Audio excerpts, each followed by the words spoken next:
é no jogo entre Vasco e Volta Redonda, que foi ontem em Cariacica que o Vasco perdeu.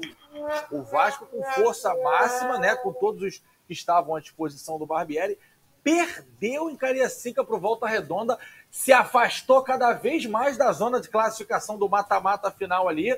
Bangu e Volta Redonda já passaram. A coisa tá feia pro lado do Vasco. O torcedor tá triste pra caramba. Tá questionando muitas decisões aí técnicas e de planejamento, que o Carlos até falou lá na transmissão. Então hoje a gente vai trazer vocês para o debate pelo YouTube da Band Rio. É muito importante que vocês participem com a gente, participando da enquete, dando a opinião, até para a gente nortear o nosso debate aqui. Beleza? Bota a enquete na tela aí, Beth Richa. Ó, eu vou contextualizar. O Vasco deveria ter jogado em São Januário? Sim ou não? A gente trouxe o debate aqui no início do ano que o Vasco optou por viajar para fazer uma grana, foi para os Estados Unidos, perdeu para o River, ganhou do Inter Miami. Beleza. Voltou. Ontem seria a primeira oportunidade para o torcedor do Vasco, na Avenida Roberto Dinamite, no bairro Vasco da Gama, dentro de São Januário, jogar com seu time principal diante da sua torcida, que está ansiosa para ver o Vasco jogar. Óbvio, o Vasco de 23, que já investiu 100 milhões, ou quase 100 milhões. O Vasco vendeu o jogo para Cariacica. Não tem nada contra Cariacica, fomos lá, estádio legal, a cidade atendeu a gente muito bem, acolheu a transmissão, né, a equipe da Band muito bem. Mas muita gente falou, pô, esse era o jogo para botar em São Januário. Time principal, Pedro Raul em campo, o Ivan, todo mundo em campo. E o Vasco levou para Cariacica e perdeu para Volta Redonda. Então, esse é um debate que está rolando. Vou dar... Eu sou a favor sempre de jogar em São Januário. Assim, e até mesmo na época que eu jogava, eu tenho que fazer essas comparações, porque eu preferia até jogar em São Januário do que jogar no Maracanã, quando eram jogos decisivos, né? Porque São Januário é um caldeirão. Mas, assim, eu não questiono muito também esse tipo de logística que se faz, né, para que o clube possa ter uma rentabilidade maior, mas desde que ganhe os jogos, né? Então, assim, o Vasco deveria jogar em São Januário, mas, devido à escolha de levar o time para fora, eu não acho um absurdo o segundo jogo desse time você ter tropeço, não. Acho que está dentro do processo, porque esse time... porque esse time não se preparou. A verdade é essa. Esse time foi para um torneio, né? Que a gente sabe que esses torneios de pré-temporada não tem uma exigência muito grande. Então, assim, um time que não está jogado, ele vai tropeçar. O time do Volta Redonda é um time ajustadinho, tem todo o mérito. O nosso ponto é, um time que, do tamanho do Vasco, tem Libertadores, quase ganhou o Mundial, investiu, já trouxe mais de 100 milhões em reforços para 23. Pô, eu não quero saber o salário de ninguém, quero que todo mundo ganhe 1 milhão por mês. Mas com certeza a folha do Volta Redonda toda não é o salário mais caro do Vasco, tenho certeza. Fora as contratações. Então, é óbvio que o Volta Redonda tem mérito e está mostrando na tabela, como o Bangu tem. Mas, pô, Volta Redonda e Vasco, mando do Vasco. Todo o estádio torcendo pro Vasco. O Vasco tem obrigação de ganhar. E não ganhou e tá tudo bem. Quer dizer, outra coisa, hein? Eu vou falar aqui. Ontem, eu falei nesse banco aqui. Cuidado com Volta Redonda. Cuidado com o Lelê, artilheiro do campeonato. Brocou, pintou e bordou no jogo. O senhor botou no nosso grupo na hora. Eu falei pra prestar atenção com o Lelê. 25 anos, era do Itaboraí, tá emprestado ao Volta Redonda, é um cara que faz gol. Você entende que uma equipe que não tá jogada tropeçar por um Volta Redonda assim? Absolutamente. E outra, por isso que eu não acho que se mudasse pra São Januário ia mudar o resultado do jogo. É um jogo difícil. Pra mim, se fosse São Januário, do jeito que o Vasco jogou ontem, ia perder de novo. Ia perder também. Ontem o Vasco, primeiro tempo, horrível. Já que você está falando de primeiro tempo, vai falar. Isso que eu ia te falar. Senão você arrebenta no desculpa, meu amigo, perdão. O senhor vai ter que falar em cima, então. Porque agora eu tô... Bota aqui os melhores momentos e o senhor segue no teu explanação aí. Vai lá. O primeiro... O Vasco, nossa senhora, não parecia um time de futebol no primeiro tempo. Um time completamente afobado, desconectado dentro de campo, não conseguia criar uma jogada trabalhada.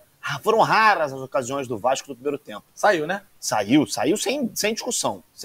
O Volta Redonda foi muito melhor do que o Vasco no primeiro tempo. Não foi pouco, não. Foi muito melhor. E, digo mais, se tivesse um pouquinho mais de capricho, teria feito 3-0 no primeiro tempo. Verdade. Tiveram uns 2, 3 contra-ataques do Volta Redonda, que se o rapaz vê o outro lado, faz a inversão de jogo, ia encontrar sozinho. Então, assim, eu acho que... eu tô com o Carlos Alberto nessa, tá? Eu acho que é um time em construção. O Vasco ainda vai oscilar muito, mas por mais que seja um time ainda que esteja se conhecendo, eu esperava mais organização desse Vasco em campo. Até pelo jogo contra o Boa Vista no meio de semana, que a gente falou que a gente está iludido. Não, contra a Portuguesa. Portuguesa. Inclusive eu fiz esse jogo, o jogo da Portuguesa, que até hoje eu fico com essa memória afetiva do Lucas olha o contra-ataque do Volta Redonda, olha quantos jogadores do Volta Redonda tem. Um era o Vasco e o outro era o time menor investimento. Assim, o que os especialistas dizem, né, a tal da transição defensiva, que é quando perde a bola no campo de ataque para voltar. São o quê? Os especialistas dizem, né? Não sou nem eu. O Vasco muito lento, cara. E assim, você via, parecia uma ferrovia, um caminhão, um trator chegando no campo de ataque do Volta Redonda. O Volta Redonda, diferente de outras equipes menores, né? Não é uma equipe que é só na transpiração, não. Porque o que eles têm de vantagem por começar a temporada antes, treinar antes, né? E tá com mais gás. Essa bola aí do Naninho... Volta Redonda é um time... É o time que sabe jogar. Naninho joga bola, sabe jogar. O Lelê, cara. Mas o Lelê olha só, infernizou. desde o início, quando você se dispõe a levar uma equipe, né? Com todo respeito à gestão do Vasco, levar uma equipe para um campeonato que não tem significância nenhuma em relação ao Carioca. E você volta, faz um jogo daquele, a expectativa é lá em cima. É normal que aconteça tropeço. Sim. Então, assim, quem levou sabe que poderia correr esse risco. Eu também então concordo. Tá na conta. Mas assim, eu acho que faltou muito muita O organização. Vasco é gigante, o Vasco é grande, a torcida tá ferida. Ver o primeiro tempo ontem foi uma coisa assustadora. Eu, no meu ponto de vista, e acho que o torcedor do Vasco também ficou assustado, porque foi muito desorganizado mesmo. E aí eu acho que entra também a questão da ausência do Nenê. O Vasco não tinha um cara para criar. O Alex Teixeira não foi bem ontem. Ele não conseguiu jogar. A galera aqui do prédio tá falando, o Alex estava na frente do Pedro Raul para bater esse pênalti. Só que a gente viu um lance que ele falou, quer bater? Né? A diferença foi essa. Vai lá, menino. E bate o pênalti. E o Pedro Raul perdeu, quer dizer, o Jefferson pegou. E aí? Mas aí tá na conta porque, assim, o Alex Teixeira, ele não é batedor de pênalti. Mas era o oficial ontem, sem o Nenê. Só que o Pedro Raul... Olha lá. Mas aí é um jogador que tem esse calibre para bater um pênalti, entendeu? É diferente do Calegari. Entendi. Aí, ele é o centroavante, experiente, artilheiro de uma temporada, calejado. Agora, o Calegari não dá para comparar essas duas situações. Aí o Pedro, a gente vê ele pedindo, né? Ele deu um beijo na bola, ou seja, fala, vai, ele chama a responsabilidade para ele. Né? Num lance do Calegari, admiro a personalidade dele também, e defendi ele aqui, mas com 3 medalhões, não pode deixar o menino bater.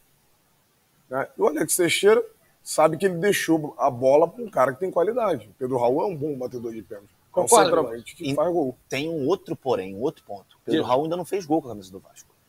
Para dar aquela... Para aliviar. Então, assim, eu vi o Pedro Raul ontem, coitado, a bola não chegava. Ele não teve uma oportunidade. Por exemplo, tem o Pedro. Ele tá certo. Eu também acho. E eu acho assim, tem que fazer gol. De uma humildade gigantesca do Alex Teixeira. Mas tem que fazer, né, cara? Esse é o problema. Quando não entra... Aí a cobrança vem. O Barbieri falou. Porque a gente está começando isso agora. Então, eu entendo a expectativa do torcedor, também é a nossa. A gente quer que as coisas aconteçam o mais rápido possível, mas é preciso discernimento e sabedoria para entender que vai levar tempo. Muitas vezes, um jogador leva mais tempo para se entrosar, para se encaixar do que o outro. A gente teve agora, em 13 dias, se eu não me engano, 4 jogos. 4 formações diferentes. Nunca consegui repetir a mesma formação. Então, assim, é uma dificuldade. Agora, o que a gente não vai abrir mão é do que a gente tem falado de jogo, da identidade que a gente quer para essa equipe, que é uma equipe que seja agressiva, que seja intensa, que busque o gol. E a gente fez isso. Mas, evidentemente, tem detalhes a melhorar e ajustar. Eu gosto muito do Barbieri, tá? Mas eu não sei se ontem eu vi o Vasco agressivo para cima o tempo todo, como ele falou que foi, não. Eu vi um Vasco muito afoito. Eu acho que talvez possa ter tido essa confusão. Um Vasco que queria muito vencer o jogo, inegavelmente. Mas um time que não sabia como chegar ao gol. Tanto Por isso, muita bola aérea. E aí se a gente mostrar de novo o gol do Vasco, quem começa a jogada é o Léo, o zagueiro. Que é um zagueiro construtor. Foi bem. Muito Léo, bem. que depois foi deixou o melhor de do Vasco ser Pelé, ele ficou mais leve. Né? E jogou muito bem ontem. Foi muito bem. E criou bastante. Só que assim, como é que o teu zagueiro vai ser o teu principal criador? Tem alguma coisa errada. Um time como o Vasco não pode jogar só na transpiração. E outra, você não pode depender tudo. O Nenê é um cracaço de bola. Eu acho que é muito melhor você depender do Nenê do que depender de um bagre aí qualquer. Mas assim... O que é bagre? O cara que... Pereba? É, o pior do que o Carlos Alberto. Entendi, do nível do Carlos Alberto. Cabeça de bagre. Isso. Assim, não dá pra você... O contrato do Nenê é só até o final do Carioca, cara. E o Papo? Papo Gomes, vem ou não vem? Esse eu acho que não vem, não. Pelo que eu tenho visto aí das negociações. Pô, o cara ganha mais de 1,5 milhão. Não. Calma aí. Como é que vai? Pra vir jogar aqui tem que abrir mão de muita coisa. Classificação na tela para ver o tamanho preocupante. Olha o novo vice-líder. O tamanho do problema. Colocado aí, ó. Rapaz, Flamengo em primeiro com 11 pontos. Volta Redonda com 10. Parabéns, Voltaço, Rogério Correia e companhia. Terceiro, Flusão com 10. Quarto, Botafogo com 9. Quinto, Bangu com 8. Vasco na sexta colocação com um jogo a menos. Só que esse jogo a menos é nada mais, nada menos que o Botafogo, que foi adiado quando eles voltaram lá da viagem dos Estados Unidos. E aí tem a segunda página aqui com o Audax, Madureira, Nova Iguaçu, Portuguesa, que, né? Resende e nosso Boa Vista na lanterna. A parada é a seguinte, torcedor vascaíno. Falta pouquinho. Bangu e Volta Redonda, que estão à frente do Vasco, estão jogando bola e já jogaram muitos clássicos. Então eles vão se enfrentar aqui. Então, para o Vasco chegar entre os 4 aqui agora, ele cantou a pedra. Se deixar desgarrar, depois é difícil. E aí, cara? Porque quando você fica muito afastado do pelotão da frente... E é tiro curto, né? Daqui a pouco é mata-mata. Ainda mais competição rápida, né? Como o Campeonato Carioca. Então, assim, o Vasco vai ter que fazer por onde para entrar ali entre os 4. E, na minha opinião, se não entrar entre os 4, já traz uma pressão gigantesca. Absolutamente. Porque assim, o Vasco, pelo histórico, pela torcida exigente que tem, ele tem que estar ali. Só que a gente não pode depreciar o trabalho que vem fazendo o Felipe no Bangu e o do Volta Redonda, que estão jogando Rogério Correia. Vasco e Resende. Vasco e o vice-lanterna, quinta-feira, em São Januário. É o jogo pro torcedor vascaíno entupir São Januário com moderação, tomar o tio Guerre, o churrasquinho lá fora, pro Vasco vencer e tentar se aproximar. Porque se perde aqui, aí se não ganhar, né?